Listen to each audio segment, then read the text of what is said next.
Pemirsa, sejumlah menteri meninjau pelaksanaan hari pertama sekolah rakyat di Cibinong, Jawa Barat. Para menteri memastikan fasilitas lengkap dan siap digunakan untuk siswa.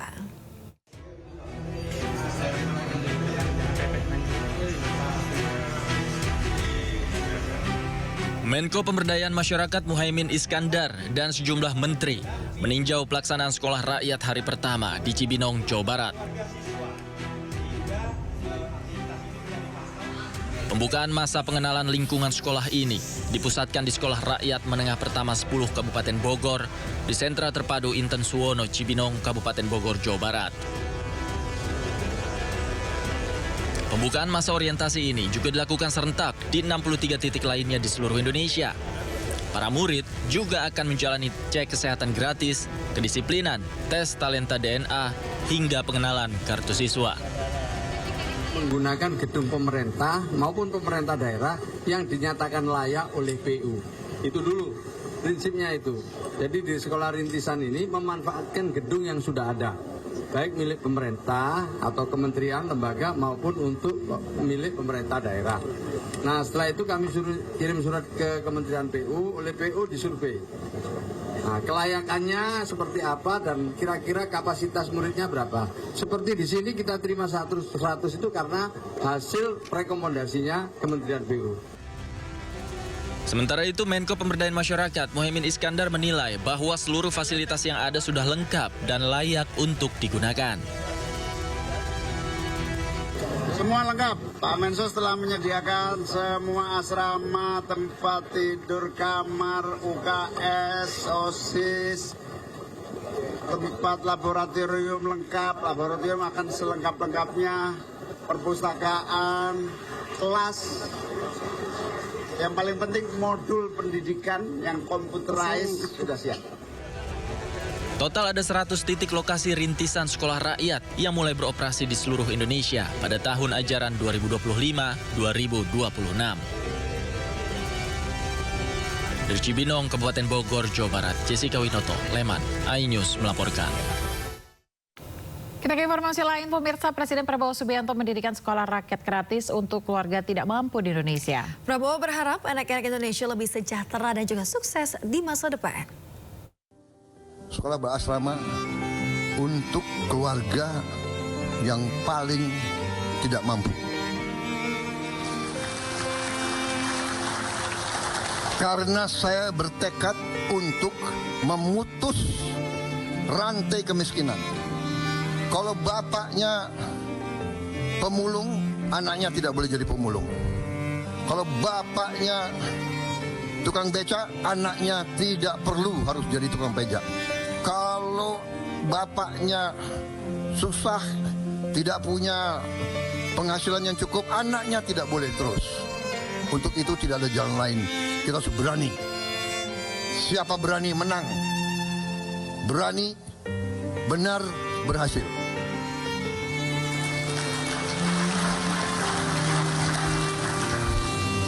Berani dulu, baru benar. Setelah berani benar, baru berhasil. Harus berani dulu. Ya. Kalau nggak berani, kita nggak bisa dapat apa-apa. Saudara-saudara, kalau Anda perhatikan, ini profil calon yang akan masuk jadi peserta didik. Namanya Naila, ya. Orang tuanya penghasilannya kurang dari 1 juta, padahal jumlah tabungannya 5 orang. Itu rumahnya di kanan. Yang menarik bagi saya, rumahnya seperti ini, Naila masih bisa senyum.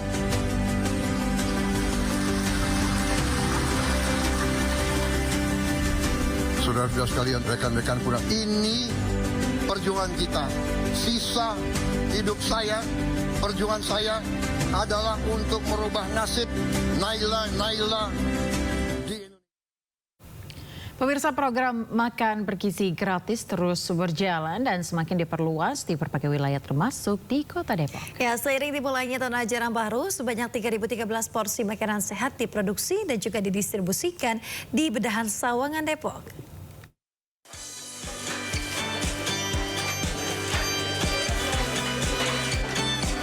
Dapur Sehat Anak Negeri yang berlokasi di kawasan Bedahan, Sawangan, Depok ini merupakan dapur ketiga yang beroperasi untuk mendukung program makan bergizi gratis di Kota Depok. Sebanyak 3.797 penerima manfaat telah terdata, termasuk 3.598 siswa dan 199 orang dalam kategori 3B. Pada hari pertama operasional, 3.013 porsi makanan diolah sejak pukul 3 dini hari. Makanan ini dibagikan ke 12 sekolah diantaranya 4 SD, 1 TK, 4 SMP, 2 SMA, dan 1 pesantren. Sejauh ini sih belum ada kendala. Mudah-mudahan tidak ada kendala, dan karena kita masih pertama, kira hanya kendala supaya terbiasalah karyawan ini, supaya terbiasa aja. Kita juga sudah ahli gizi, sudah selalu melihat prosedur proses, memastikan proses itu berjalan baik sehingga aman lah masyarakat. Ini kan dari awal program berdiri itu kita mendapatkan perintah untuk mendampingi. Mendampingi itu jika terjadi ada kendala-kendala di lapangan. Contoh misalkan kesulitan untuk memplotting sekolah yang akan dijadikan target sasaran MVP. Para siswa di kawasan Sawangan Depok ini antusias saat menerima makan bergizi gratis. Program makan bergizi gratis merupakan salah satu program prioritas Presiden Prabowo Subianto di bidang pendidikan dan kesejahteraan anak. Melalui kebijakan ini, pemerintah menargetkan jutaan siswa sekolah dasar dan menengah di Indonesia mendapat asupan gizi seimbang setiap hari. Dari Depok, Jawa Barat, Yung Rizky, iNews melaporkan. Kita beralih ke informasi lain, pemirsa. Tim Jaksa KPK menolak seluruh nota pembelaan atau pledoi Hasto Kristianto. Hal ini disampaikan dalam sidang replik yang digelar kemarin.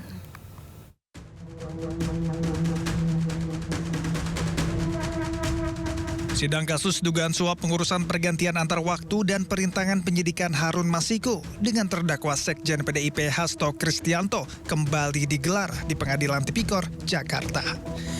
Agenda sidang kali ini tim jaksa membacakan replik atau jawaban atas nota pembelaan Hasto. Kesimpulannya, tim jaksa Komisi Pemberantasan Korupsi atau KPK menolak seluruh nota pembelaan atau pledoi yang disampaikan Sekjen PDIP Hasto Kristianto dan tim penasihat hukumnya. Dalil nota pembelaan terdakwa dan tim penasihat hukum yang menyatakan perbuatan terdakwa tidak memenuhi unsur pasal 55 ayat 1 ke 1 KUHP haruslah dinyatakan ditolak dan dikesampingkan. Salah satu poin yang mendasari jaksa meminta hakim mengesampingkan pembelaan Hasto adalah terkait sosok bapak yang pernah disebut Harun Masiku. Jaksa KPK meyakini sosok bapak yang meminta Harun Masiku menghindari OTT dan menenggelamkan ponsel adalah Hasto Kristianto.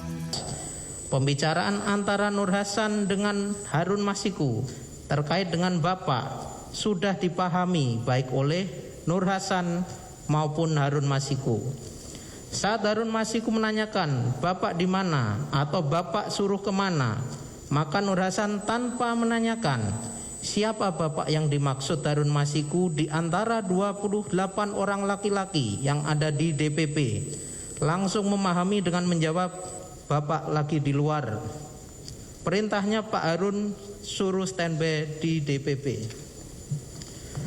Bahwa rangkaian bukti tersebut telah kami uraikan dalam surat tuntutan halaman 1286 sampai dengan 1295 sehingga membentuk satu kesimpulan logis dan rasional bahwa yang dimaksud Bapak adalah terdakwa. Menanggapi replik, Hasto menilai jaksa penuntut umum KPK tidak mampu menjawab terkait adanya rekayasa hingga kriminalisasi hukum dalam kasus yang menceratnya sebagai terdakwa.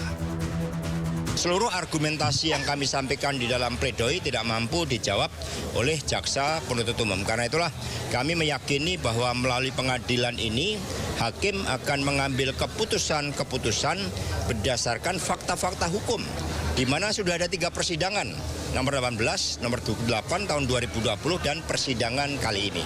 Dan kami akan mempersiapkan dupliknya dengan sebaik-baiknya.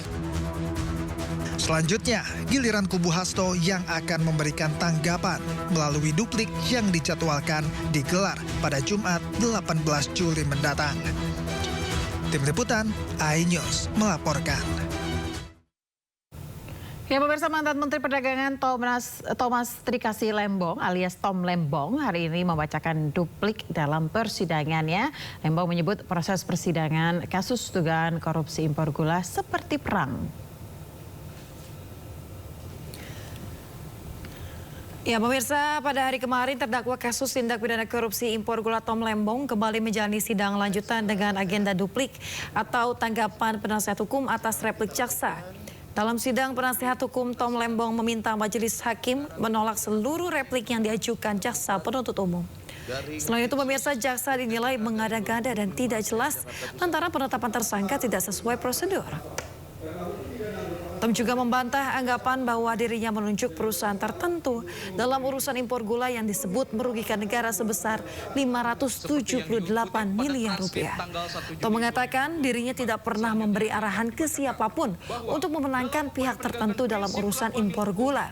Rencananya sidang vonis Tom Lembong akan digelar pada hari Jumat 18 Juli mendatang. Dalam PN Jakarta Pusat ini harus berpihak pada terdakwa. Saya masing-masing menyampaikan duplik ya. Jadi tanggapan atas tanggapan dari jaksa penuntut terhadap nota pembelaan kami ya.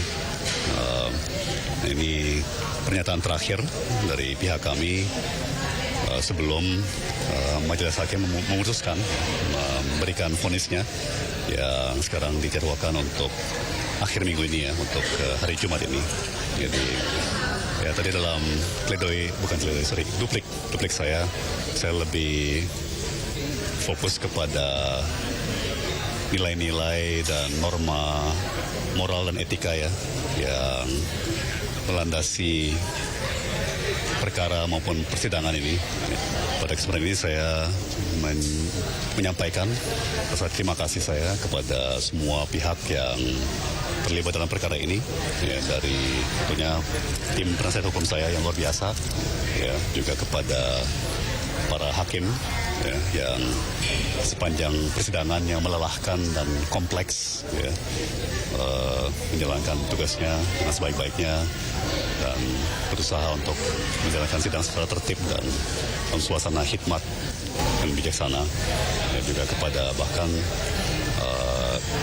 para jaksa yang bekerja secara profesional. Ya.